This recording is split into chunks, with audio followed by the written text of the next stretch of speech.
Praise the lord.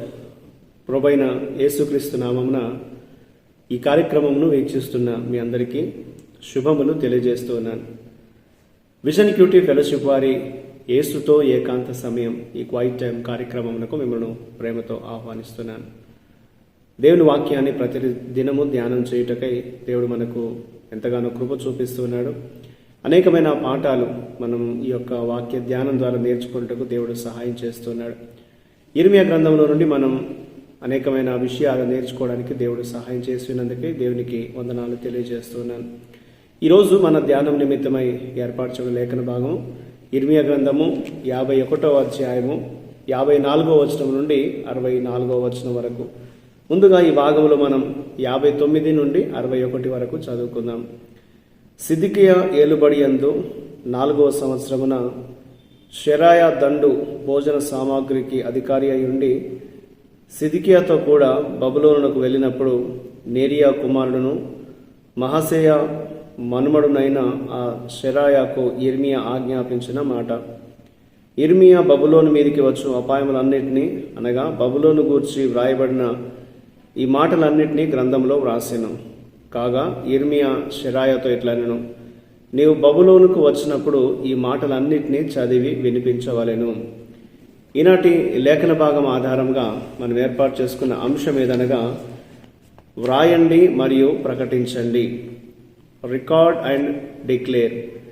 నేటి వాక్య భాగం యొక్క సారాంశం మనం గమనించినట్లయితే దేవుడు బబులోనును నాశనం చేస్తాడు అని మరియు అది నిశ్శబ్దంగా ఉన్నట్లు చేస్తాడని, బబులోను కేవలం ఒక తీర్పు సాధనంగా ఉన్నప్పటికీ అది జయించినటువంటి దేశంగా వ్యవహరించినట్లుగా ఈ వాక్య భాగంలో మనం చదువుతున్నాం. ఇర్మియా ఈ యొక్క ప్రవచనాన్ని ఒక పుస్తకంలో వ్రాసి నమోదు చేసి రాజైన సిద్కియాకు సహాయం చేయడానికి బబులోనుకు వెళుచున్నటువంటి షెరాయాకు దాన్ని ఇచ్చి పంపించాడు. యెరూషలేముకు తీర్పు ఎలా వస్తుందనే దాని గురించి బారూకు దేవుని మాటలు చదివినట్లే బబులోను తీర్పును గురించిన మాటలను కూడా చదువుమని ఇర్మియా షెరాయాకు ఆజ్ఞాపించాడు. పుస్తకము చదవడం ముగించిన తర్వాత అతను దానికి ఒక రాయి కట్టి దాన్ని యూఫ్రటీస్ నదిలో విసిరివేయాలని ఆయన తెలియజేశాడు. దీని భావం ఏమనగా బబులోను కూడా దేవుని తీర్పును పొందుతుంది మరియు ఈ విధముగా రాయి మునిగినట్లు అది కూడా మునిగిపోతుందనేది దీని యొక్క అర్థం. ఇందులో దేవుడు ఎవరు అని మనం ఆలోచిస్తే 61 నుండి 64 వచనాల్లో దేవుడు తన ప్రజలను వారి బాధలలో ఓదార్చి ప్రోత్సహిస్తాడు. దేశము నాశనం చేయబడి ప్రజలు బందీలుగా తీసుకెళ్లబడినటువంటి యుగంలో షెరాయా చదివినటువంటి బబులోను నాశనాన్ని గురించిన ప్రవచనం మరియు షెరాయా యొక్క చర్యలు యూదాలోని నిరాశకు గురైనటువంటి ప్రజలను ఓదార్చేటువంటి మార్గాలుగా కనిపిస్తున్నాయి. యూదా ప్రజలకు ఒక నిరీక్షణ కలిగించే భాగంగా ఈ యొక్క విషయాలు ఉన్నాయనేది మనం ఇందులో గ్రహించాలి. ఈరోజు మనకు దేవుని వాక్యం మన ముందున్నది. మన ముందున్నటువంటి దేవుని వాక్యము మనం అలసిపోయినప్పుడు, మనం కృంగినప్పుడు మనల్ని బలపరచుటకై, ప్రోత్సహించుటకై ఇది దేవుని యొక్క జోక్యముగా దేవుడు కల్పించుకునేదిగా ఈ మాటలు మనతో పనిచేస్తూ ఉంటాయి అనేది దేవుని వాక్యం మనకు జ్ఞాపకం చేస్తుంటున్నారు.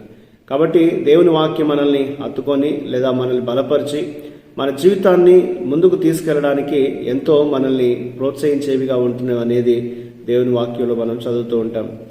ఇందులో దేవుడు మనకు నేర్పించే పాఠాన్ని మనం గమనించినట్లయితే 59వ వచనంలో దేవుని యొక్క ప్రణాళిక ప్రకారం, దేవుని యొక్క చిత్త ప్రకారం ఈ చరిత్ర విస్తరిస్తుంది. బబులోను ఇంకా శక్తివంతమైన దేశంగా ఉండగా దేవుడు వారి యొక్క పతనాన్ని గురించి ముందుగానే ప్రవచించాడు. 54 సంవత్సరాల తర్వాత క్రీస్తు పూర్వం 539లో ఆ బబులోను గురించి ఏదైతే ప్రకటించబడిందో ప్రవచించినట్లుగానే బబులోను పతనమైంది. దేవుడు వాగ్దానం చేసినటువంటి దాన్ని ఆయన నెరవేర్చేటువంటి వాడు అనేది దీన్ని బట్టి మనకు అర్థమవుతుంది. ఆయన వాగ్దానం చేసిన అందమైన మరియు న్యాయమైన రాజ్యం యొక్క నెరవేర్పు చాలా దూరంలో ఉన్నట్లుగా మనకు అనిపించిన దేవుని వాగ్దానాలు తప్పకుండా నెరవేరుతూ ఉంటాయి. దేవుని రాజ్యం మనకు దేవుడు ఇస్తానని వాగ్దానం చేసి ఉన్నాడు. ఆ న్యాయమైనటువంటి, ఆ అందమైనటువంటి దేవుని రాజ్యం మనకు అందివ్వబడడానికి దేవుడు తన వాగ్దానాన్ని నెరవేరుస్తూ ఉంటాడు. ఆ నెరవేర్పు చాలా దూరంలో ఉన్నట్లుగా ఇంకా సమయం పడుతున్నట్లుగా మనకు అనిపించినప్పటికీ దేవుని వాగ్దానం తప్పకుండా నెరవేరుతుందనే విశ్వాసంతో మనం ముందుకు సాగాలి అనేది దేవుడు మనకు ఈ వాక్యాన్ని బట్టి జ్ఞాపకం చేస్తూ ఉన్నాడు. కాబట్టి ఈరోజు మనందరం కూడా ఈ లేఖనం ద్వారా జ్ఞాపకం చేసుకోవాల్సింది ఏంటనగా, దేవుని యొక్క ప్రజలను ప్రతి పరిస్థితిలో కూడా ఆయన ఓదార్చి కాపాడేటువంటి వాడు, ప్రోత్సహించేటువంటి వాడు. ఆయన తన మాటల చేత తన ప్రజలను నిత్యము బలపరుస్తూ ఉంటాడనేది, వారిని ముందుకు ప్రోత్సహిస్తూ నడిపిస్తాడనేది దేవుని వాక్యంలో మనం చదువుతూ ఉన్నాం. కాబట్టి ఈరోజు మనందరం కూడా మనం ఏ పరిస్థితిలో ఉన్నా వాక్యాన్ని ధ్యానించాలి. మన కొరకు రాయబడినటువంటి దేవుని మాటల్ని మనము ధ్యానించి మన ఆత్మీయ జీవితంలో మనం బలపడాలనేది దేవుడు జ్ఞాపకం చేస్తూ ఉంటున్నాడు. అలాగే దేవుడు యొక్క ప్రవచనం ఏదైనా అది నెరవేరకుండా పోదు.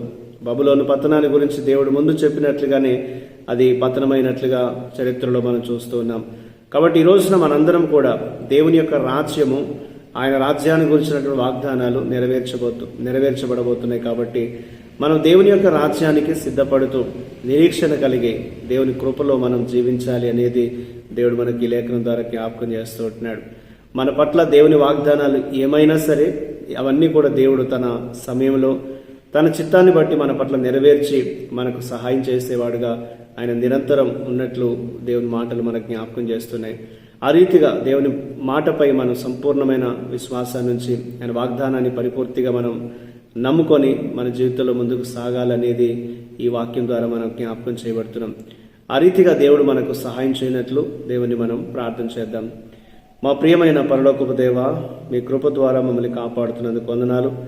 ఖచ్చితంగా నెరవేర్చబడేటువంటి